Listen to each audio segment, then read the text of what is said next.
では始めましょう。Number 10, torturing Eri, My Hero Academia. Straight out of the gates, and what do we get? A bird-beaked Yakuza slicing apart a traumatized child to turn her superpowered genetics into a weapon that could be sold to heroes and villains alike to revert society to a time before quirks.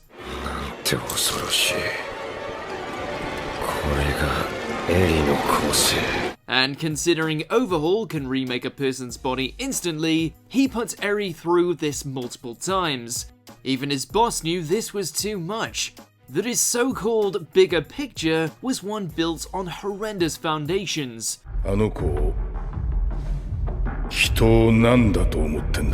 To say we were thrilled to see Shigaraki put him through hell as a result of his actions is a vast understatement.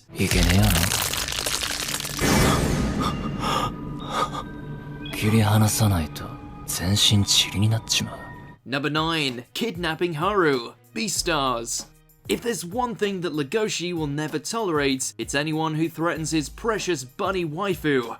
Whether it's his rival in love, a random classmate, or a bunch of lion yakuza who decide they want nothing more than to help themselves to some rabbit meat.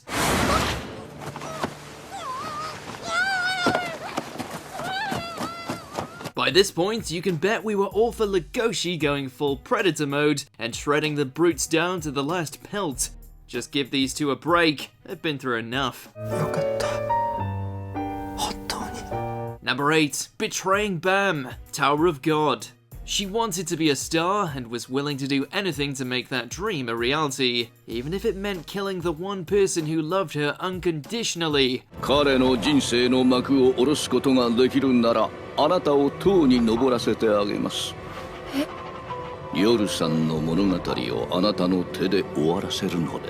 Despite what the pure-hearted Bam may believe, the truth remains that he is special, and it was more than Rachel could stand. So, driven by her desires and corrupted by her jealousy, when given the opportunity to get rid of one person she secretly envied, she took it. Given how she's happily reaping the rewards of his downfall, it's clear that she's on a downward spiral. Number 7, ruining Ishigami's life. Kaguya-sama, Love is War. Talk about a heartbreaker. We all knew Ishigami was a reserved, somewhat cynical yet decent person, but we had no idea just how much trauma and baggage he was carrying. While the school body believed that Ishigami beat up the boyfriend of a girl he was creeping on, the truth is that said boyfriend was cheating on her. Having grown fond of her as a friend, Ishigami confronted the slimeball.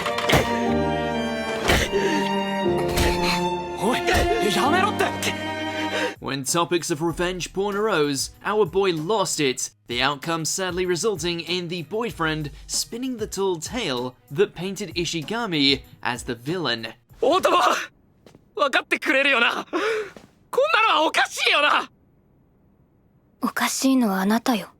Number 6, stabbing Nezuko, Demon Slayer Kimetsu no Yaiba. She may be a demon who can take all kinds of punishment and retaliate just as hard, but don't think for a second we'll let some Hashira punk get away with torturing her like this.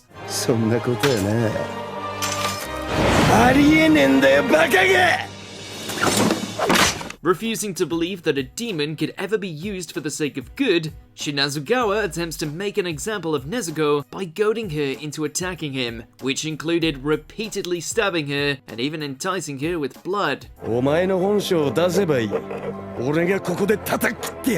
While the remnants of her humanity and Urokodaki's hypnosis prevent her from going off the deep end, it's still wholly unpleasant to watch the adorable Nezuko be put through such pain. Number 5, accusing Naofumi, the rising of the shield hero. Amazing how one lie can destroy a person's entire life.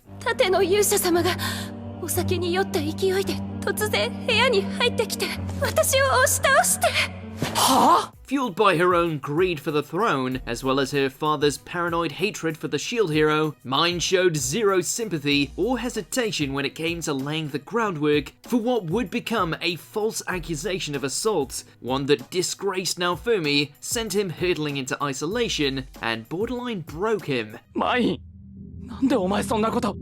俺たち仲間じゃ。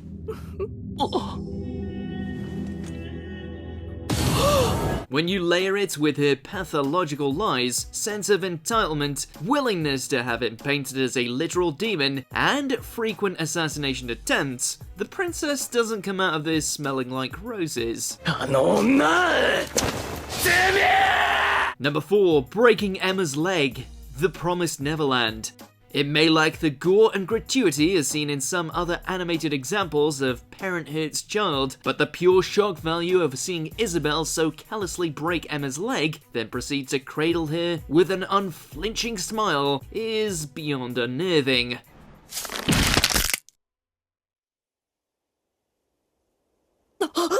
It speaks to how empty a person she is when she can so casually cripple the person that for the longest time regarded her as a mother. It's a haunting sight that truly condemns her character, even if she is just a product of this new messed up world. ああ、かわいそうに。私の可愛いエマ。だから諦めてと言ったのよ。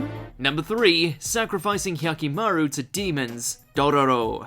Yep, disgusting excuses for parental figures are gonna be a running theme here. With his land ravaged by war and poverty, Daigo decides to make a deal with demons. 取引である。もし我が領土を守護し、我に天下を握らせるならば、それより他に我が手に入るものをやろう。 He gains prosperity and gets to rule over his own domain, and all he has to offer up in return is his own son. Not only does he agree to this, but he's elated by it. Even after the demons fail to fully consume the child, he wastes no time in ordering it to be discarded. どうするのです。その子をどこへ。待って。忘れよ。